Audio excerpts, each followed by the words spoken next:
अब आज का सेशन में क्या है सर, आज क्या पढ़ेंगे? आज क्या होता है ना, हम लोगों ने सिमिलरिटी की प्रॉपर्टी देखी, ट्राइंगल को कब सिमिलर कहते हैं ये देखा। अब मैं ट्राइंगल के कुछ थ्योरम, कुछ फॉर्मूलेस आपके सामने इंट्रोड्यूस करूंगा। उसी के साथ में सिमिलरिटी कैसे वर्क करता है, कहां पर फॉर्मूला लगाता है, कहां पर नहीं आता, इसके बारे में समझता है। तो सिमिलरिटी के फॉर्मूलेस कैसे लगेंगे? पेरीमीटर के ऊपर लगता है, एरिया ऑफ ट्राइंगल के ऊपर लगता है। तो अभी हमें सिमिलरिटी के आगे के कंसेप्ट समझने के लिए कुछ बेसिक चीजें समझना है ट्राइंगल के बारे में। जैसे मान लो कि एक ट्राइंगल मैं आपको सामने ड्रॉ कर देता हूँ, हाँ ध्यान से समझेगा। ये वाला ट्राइंगल, ठीक है, ये ट्राइंगल है। अब ये जब ट्राइंगल बनाया गया तो इसकी ट्राइंगल की कोई ना कोई हमें साइड पता होना जरूरी है। तो हम लोगों ने कहा ये वाली जो ट्राइंगल है इसकी साइड है ए। यहां पर मान लेते हैं ये साइड है हमारी बी और ये साइड है हमारी सी, ए बी सी। ठीक है, these are the side of a triangle, हाँ साइड है। अब एक वर्ड आता है बार बार कि यार जो ट्राइंगल बनाया गया उसकी पेरीमीटर कितनी है, ये वाला आता है। ये जो ट्राइंगल है इसकी पेरीमीटर कितनी है। अब पेरीमीटर का मतलब क्या होता है? पेरीमीटर करके वर्ड यूज किया जाएगा। पेरीमीटर का मतलब क्या है? सम ऑफ द बाउंड्री, बाउंड्री की क्या करना है? एडिशन। कंपाउंडिंग करेंगे कि नहीं? घर को कंपाउंड लगाते हैं, तो घर को जब कंपाउंड लगाते हैं तो आप तारों का कुंपन लगाते हैं उसको, तो वो उसकी एडिशन ही करते हो, कितनी तार लगेगी, कितनी लेंथ लगेगी। तो ये क्या करे, ये जो पेरीमीटर है इसके एडिशन बताओ। हाँ, तो एडिशन इसका क्या आएगा यार? क्या आना चाहिए? A plus B plus C is the perimeter, sum of the perimeter. हाँ, पेरीमीटर हम लोगों ने ऐसे डिसाइड कर लिया। फिर होता है इसका सेमी पेरीमीटर। सेमी का मतलब क्या होता है? हाफ, आधा होना चाहिए। तो अब आ जाएगा सेमी पेरीमीटर, और एक्चुअली सेमी पेरीमीटर को प्रेजेंट किया जाता है एस वाले लेटर से। S is the semi perimeter. अब सेमी पेरीमीटर का वैल्यू क्या आएगा? सिर्फ यहां पर ए प्लस बी प्लस सी और डिवाइडेड बाय क्या करेंगे? 2, 2 से डिवाइड कर दो, ये आपका आ जाएगा सेमी पेरीमीटर। अब ये आ गया। अब हुआ क्या, हमारे सामने पेरीमीटर कैसे निकालेंगे, सेमी पेरीमीटर कैसे आ गया, ये आ गया। सेमी पेरीमीटर आने के बाद में ट्राइंगल का एरिया फाइंड करना है, और ट्राइंगल का एरिया साइड दी है तो फाइंड करता है। तो इसी के ऊपर एक कंसेप्ट बन गया जिसको कहा गया हीरोज फॉर्मूला। ठीक है, इसको हीरोज फॉर्मूले के नाम से जाना जाता है। ठीक है, हीरोज फॉर्मूला। और हीरोज फॉर्मूला कब लगा सकते हैं? जब आपको ट्राइंगल के साइड पता हो तो। ठीक है, then what is the Heron's formula के द्वारा एरिया ऑफ ट्राइंगल, इसका एरिया कितना है ये हम लोग बता सकते हैं। मैं कहूंगा यार area of triangle, then what is the area of triangle का फॉर्मूला? ये आएगा under root of S bracket S minus A bracket S minus B, और क्या आएगा? एस माइनस सी आएगा। वहां पर एस का मतलब क्या हो रहा है? Semi perimeter. ठीक है, एबीसी क्या है? Side of a triangle. तो पहला हम लोगों ने कंसेप्ट क्या देखा? ट्राइंगल है, ट्राइंगल का एरिया निकाला जा सकता है अगर हमारे पास में साइड हो तो। और साइड के हिसाब से हम लोग पेरीमीटर निकालेंगे, सेमी पेरीमीटर बता सकते हैं, और हीरोस फॉर्मूला के द्वारा हम लोग इसका एरिया बता सकते हैं। ठीक है, ये नोट डाउन कीजिए। सभी फॉर्मूलेस आपके सामने रखता हूं, बेसिक कंसेप्ट है, और एग्जाम्पल स्टार्ट करते हैं। अब मान लो सर कि यार वो जो ट्राइंगल है उसमें तीनों की तीनों साइड नहीं, सिर्फ एक ही साइड की बने यार। ये वाला ट्राइंगल है, और ये ट्राइंगल क्या कर रहा है कि खाली हमें इसकी ही वैल्यू दी है, और इसकी लेंथ मान लेते हैं बी करके, इतनी ही लेंथ दे दी। अब भी हमें क्या इसका एरिया निकाल सकता है? तो हाँ, एरिया निकाला जा सकता है। अब इस समय एरिया कैसे निकालेंगे? अब इसमें कंडीशन क्या होगी? ये साइड पता नहीं, ये भी साइड पता नहीं, खाली उसका बेस पता है। इसको कहते हैं बेस, जिसके ऊपर वो ट्राइंगल खड़ा हुआ है, बना हुआ है। तो उस समय क्या पता होना चाहिए? यहां से एक स्ट्रेट अल्टीट्यूड ड्रॉ किया जाएगा, और जब मैंने इसको अल्टीट्यूड ड्रॉ किया ये मेरी हाइट बन जाएगी, क्योंकि हाइट हमेशा स्ट्रेट मानी जाती है। ठीक है, उसकी स्ट्रेट हाइट आपके सामने आ गई। अब हम लोग यहां से इसका एरिया निकाल सकते हैं। देन एरिया ऑफ ट्राइंगल बन जाएगा यहां पर 1/2 बेस इंटू हाइट, ये बनेगा एरिया ऑफ ट्राइंगल जब आपको वहां से आपने हाइट की वैल्यू निकाले। ठीक है, दूसरा कि ये नॉर्मल ट्राइंगल के लिए हो गया। अगर मान लो कोई ट्राइंगल ऐसे शेप में आ जाए, ठीक है, ध्यान से समझ लेते हैं। ये वाला ट्राइंगल है, बताओ इस ट्राइंगल को हम लोग किस नाम से जानते हैं? Right angle triangle. ये प्रॉपर राइट एंगल ट्राइंगल है कि नहीं? अब राइट एंगल ट्राइंगल की खासियत क्या है कि यहां पर 90 डिग्री है। अब यहां पर 90 डिग्री है तो हम लोग इसे हाइपोटेन्यूज कहते थे, इसको आप बेस कहते हो, इसको अपोजिट साइड भी कहते हैं, और क्या कहते हैं?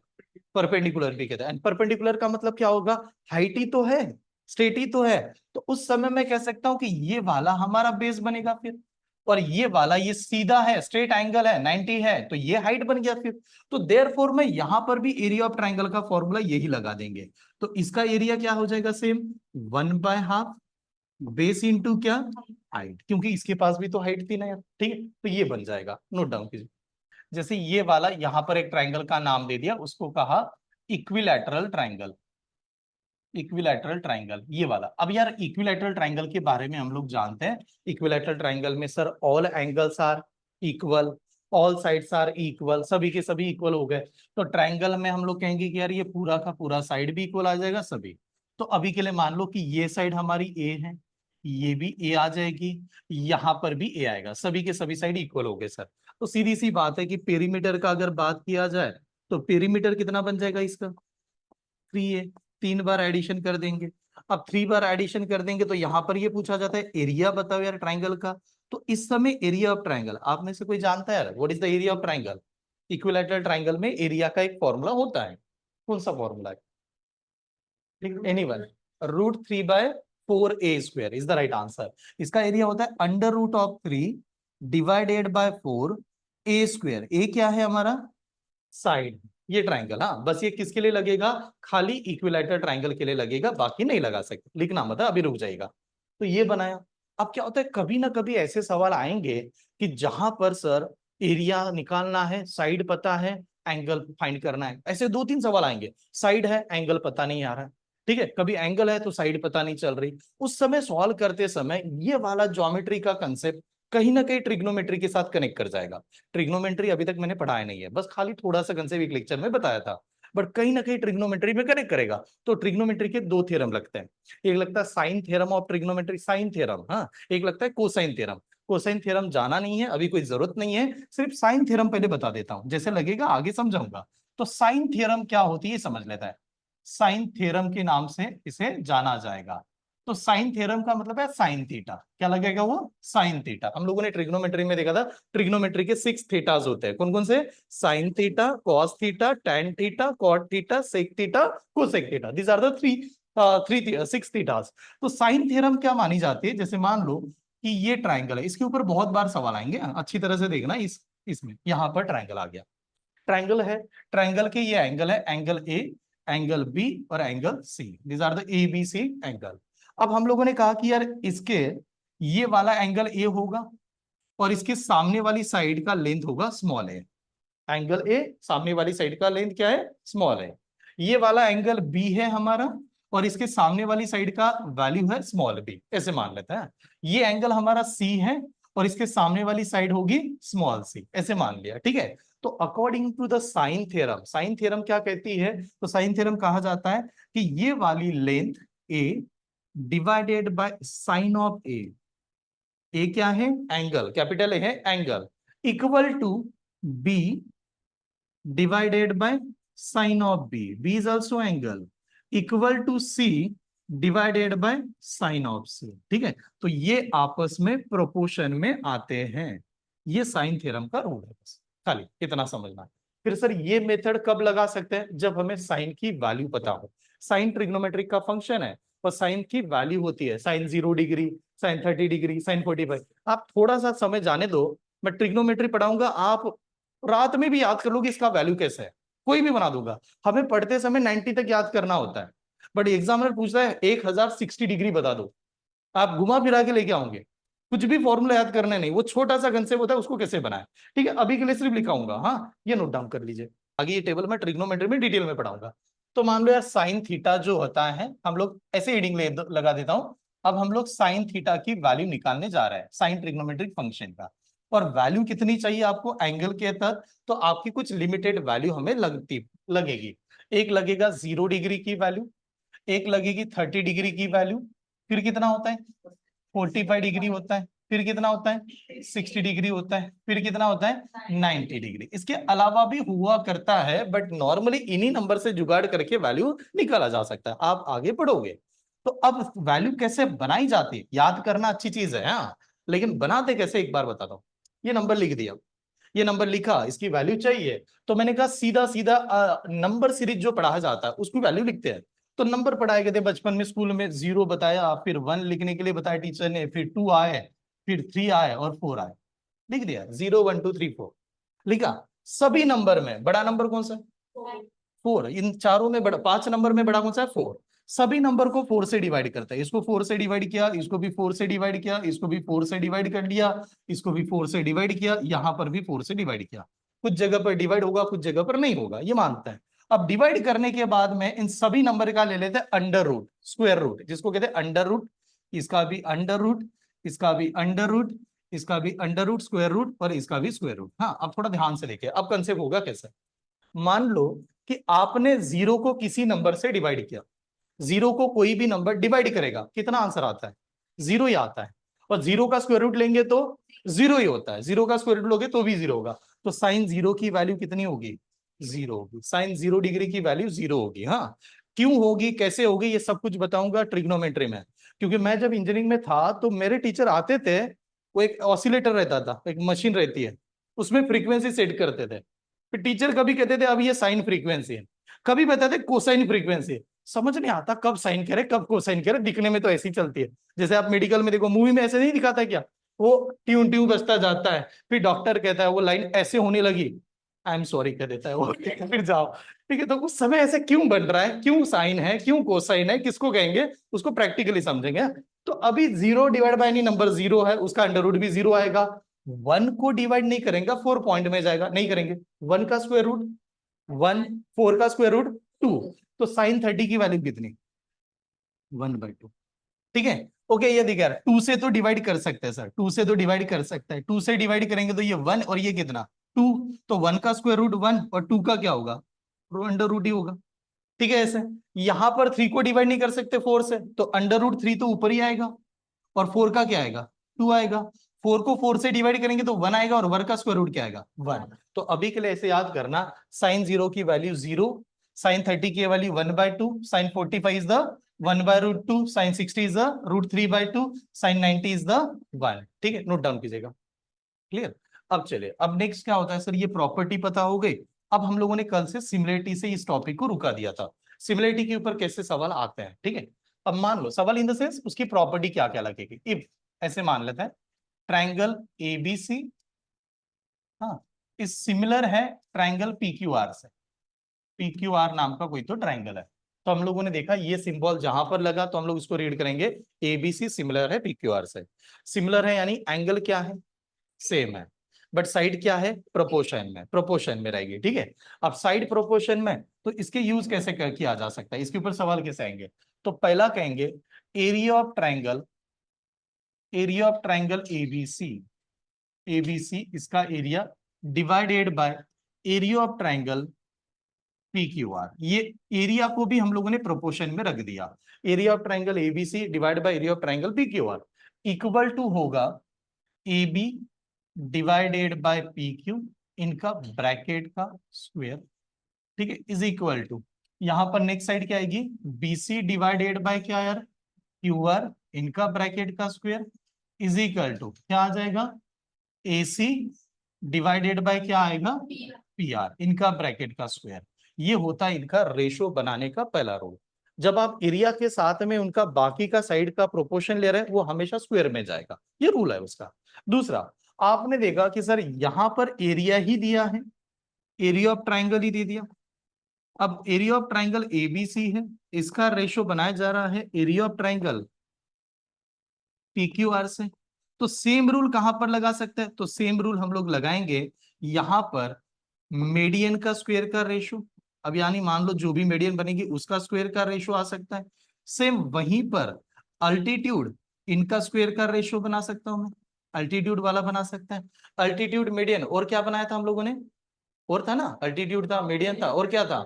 हाँ, परपेंडिकुलर बाइसेक्टर आएगा, यहाँ पर परपेंडिकुलर बाइसेक्टर का भी बना सकते हो आप। ठीक है, उसके बाद में क्या था? एंगल बाइसेक्टर था। तो इनके लिए भी ये रूल लागू कर सकता है, नोट डाउन कीजिए। मान लो सेम वही कह देंगे कि ट्रायंगल एबीसी सिमिलर है ट्रायंगल पीक्यूआर से।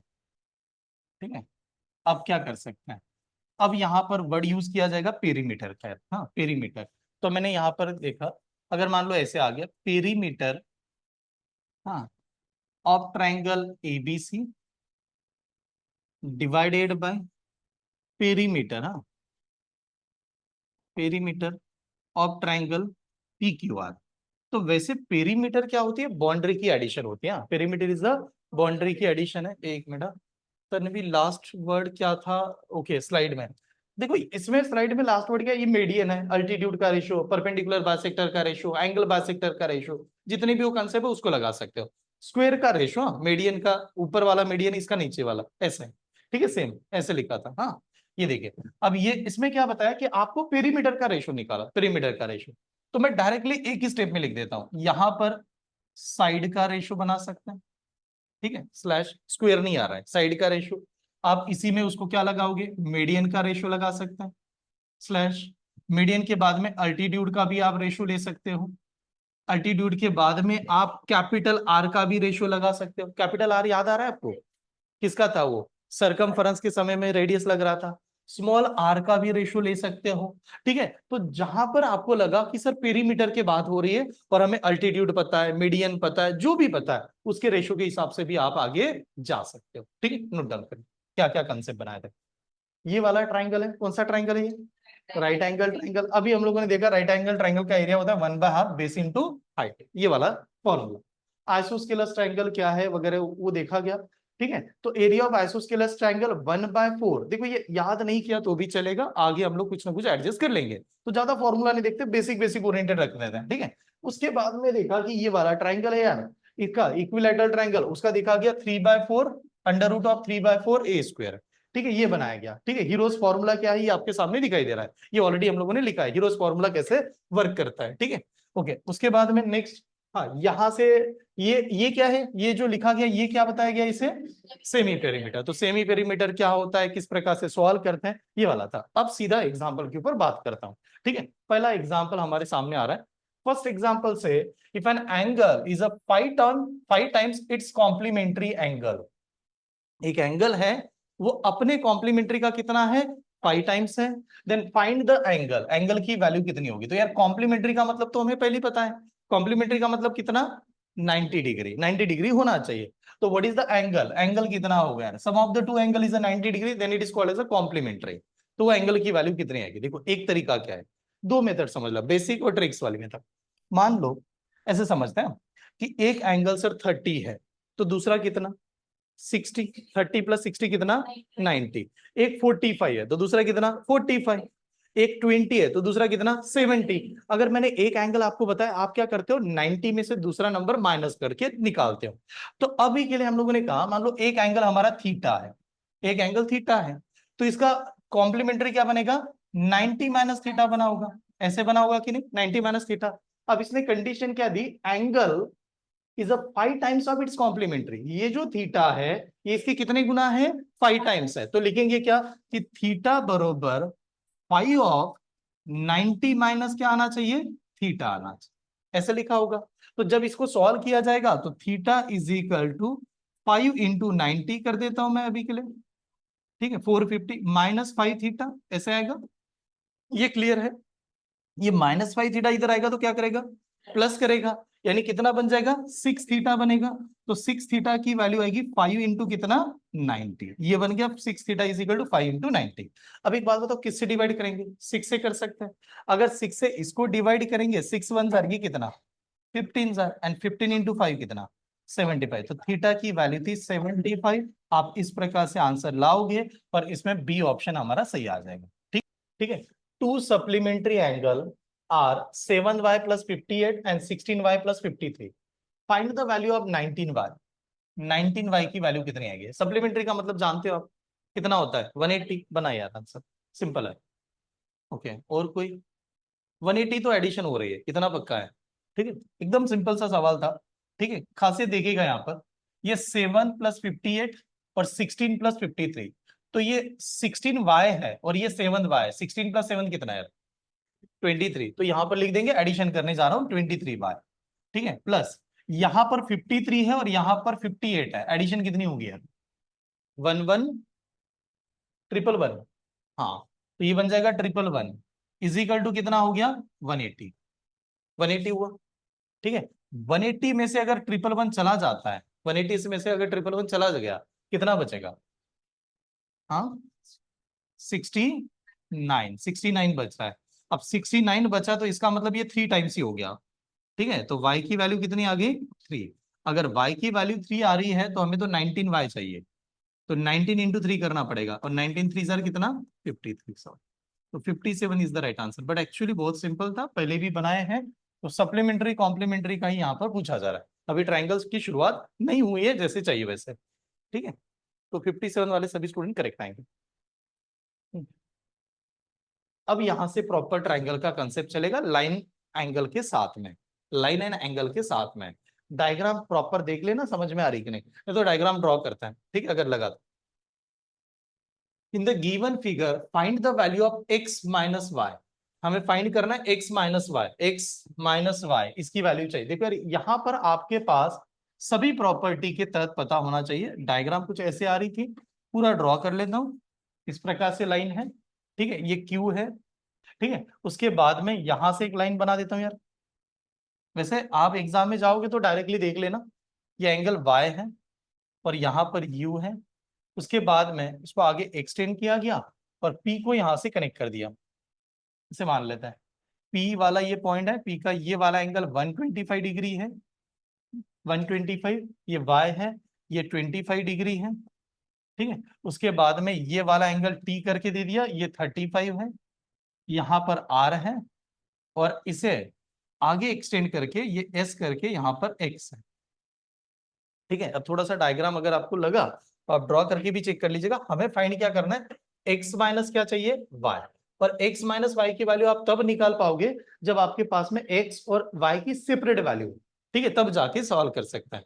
तो हमें y और x की वैल्यू सेपरेट निकालना जरूरी है। ठीक है, स्वाति इनका कहना है बी ऑप्शन 25, सुषमा इनका कहना है बी ऑप्शन 25। चलो y की वैल्यू निकाले, y की वैल्यू अगर निकाला जाए, ठीक है, y की वैल्यू निकालते समय कौन सा ट्राइंगल में जाओगे कि y की वैल्यू निकाल पाए? कौन सा ट्राइंगल आपको लगता है कि y की वैल्यू बता सकता है?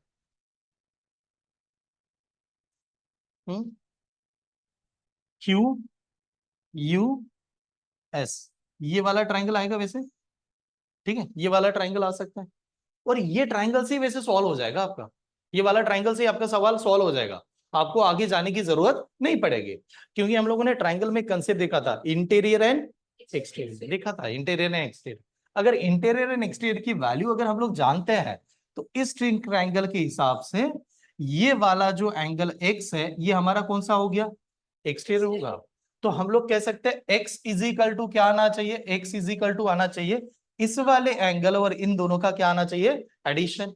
तो x equal to Y plus 25 हो जाएगा सीधा, x equal to Y plus 25 हो रहा है। और y अगर इधर जाएगा तो क्या करेगा इसमें से माइनस, तो x minus Y equal to कितना आएगा 25 डिग्री। तो 25 डिग्री वाले सभी स्टूडेंट करेक्ट है, इज द राइट आंसर। अब हमें फाइंड क्या करना है, हमें फाइंड करना है 2x प्लस 3y बरोबर क्या आएगा, ये आपका सवाल है। 2x प्लस 3y, इसमें ट्राइंगल ही नहीं लगा, इसमें ट्राइंगल है क्या, नहीं, वो सीधा एंगल के ऊपर खेल रहा है आपसे। कैसे सॉल्व करोगे? सीधी लाइन जब बताई जाती है तो उसके ऊपर वाले एंगल की एडिशन 180, नीचे वाले एंगल की एडिशन 180, क्योंकि सीधा तो कंप्लीट ही हो जाएगा।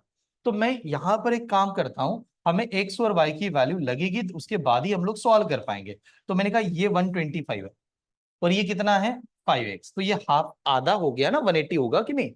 तो हम लोग कहेंगे 5x प्लस 125 बरोबर कितना होना चाहिए, 180 होना चाहिए। स्ट्रेट एंगल होगा ना यार ये। तो अगर 125 इसमें से जाएगा तो बचेगा कितना हमारा, कितना बचेगा 55। तो हम लोग कह सकते हैं 5x बरोबर फिर 55 आ गया होगा। अगर 5x बरोबर 55 है, 5 से डिवाइड करेंगे तो x की वैल्यू कितनी मिलेगी 11, x की वैल्यू 11। अगर x की वैल्यू 11 है तो ये तो 2x है, कितना होगा 22 डिग्री। यहां तक आ गए। अब सर हमें तो y भी निकालना है, y की तरफ जाता है, ये हमारा 22 हो गया यार। ठीक है, ये 22, 22 प्लस 85 107 और ये y है, तो ये बनेगा y plus 107 is equal to कितना 180। ऐसे लिखेंगे, 180 लिखेंगे कि नहीं। ठीक है, तो अब 107 अगर 180 में से चला जाए तो y की वैल्यू कितनी आएगी, हाँ 73, y की वैल्यू 73, तो y की वैल्यू 73 थी। अब y की वैल्यू 73 है, 73 इंटू 3 करेंगे, 3 इंटू 3 कितना 9, और 3 इंटू 7 कितना 21। तो ऐड कर दो, व्हाट इज द आंसर 240। हाँ 241 इज द आंसर, ये वाला है, यानी बी वाले सभी स्टूडेंट करेक्ट आएंगे। ये छोटी सी प्रॉपर्टी के ऊपर डिपेंड था, स्ट्रेट एंगल की प्रॉपर्टी, ठीक है, वहां से बन सकता है। एक सिंपल सी बात बताओ, लाइन को एक्सटेंड करो, लाइन को एक्सटेंड करोगे मिलेगा आंसर आपको, एक्सटेंड करोगे करस्पॉन्डिंग थ्योरम आप बनाओगे। श्रेया इनका कहना है 68। एक बात देखना, उसने स्ट्रेट लाइन बताई कि नहीं, लाइन बताई, तो लाइन को आप एक्सटेंड कर सकते हैं अपने हिसाब से, जब तक चाहे आगे बढ़ा सकता है। यानी इस लाइन को अगर मुझे चाहिए तो मैं आगे एक्सटेंड करता जाऊंगा, ये होता है एक्सटेंड करना। ये पी आर भी तो ठीक है नहीं, पी आर लाइन है, तो आप इसे भी तो एक्सटेंड कर सकते हैं, ऐसे भी कर सकते हैं, इस लाइन को भी एक्सटेंड कर सकते हैं, हमारी मर्जी, हम लोग कैसे भी एक्सटेंड करें। डायग्राम अब दिखने के लिए प्रॉपर दिखती है, अब डायग्राम प्रॉपर दिखे। अब ये डायग्राम अगर है इस हिसाब से, ये वाला एंगल कितना है हमारा 112 है, और वैसे ये आर टी जो है ये तो लाइन है, तो लाइन हमेशा सीधी होगी। अगर लाइन हमारी सीधी होगी तो ये वाला एंगल कितना होगा, क्योंकि ये टोटल ऐसे सीधी एंगल मतलब स्ट्रेट एंगल बन जाएगा, स्ट्रेट तो 180 होता है। अगर स्ट्रेट 180 होता है, 180 में से 112 चले गए, बचा कितना 68। ये 68 है, यहां तक समझ में आ रहा है। अगर ये 68 है, अगर ये 68 है, तो अब हमें इस डायग्राम में देखना है अल्टरनेट एंगल का कंसेप्ट लगा सकते हैं कि नहीं, ये देख लेना है।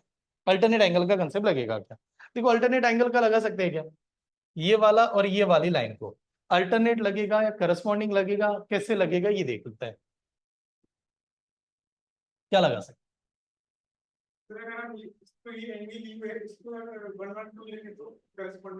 एंगल यू को। हाँ एंगल यू इज ऑल्सो 112 लिख सकते हैं। क्यों लिख सकते हैं 112, करस्पॉन्डिंग एंगल है, क्योंकि ये और ये सेम होता है करस्पॉन्डिंग एंगल के साथ। अगर ये दोनों के दोनों करस्पॉन्डिंग एंगल बना सकता है, तो ये एंगल कितना बनेगा हमारा 68 ही बनेगा, ऐसे भी तो लगा सकते हैं।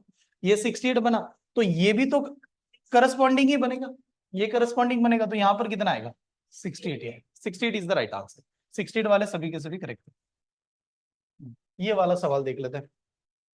इफ द वन एंगल, हाँ one angle of a linear pair is an acute angle, then the another angle is one angle, हाँ of a लीनियर पेयर का वो क्या हो रहा है एक्यूट एंगल है, हाँ लीनियर पेयर है यार, हाँ then the other angle is, दूसरा एंगल क्या आएगा,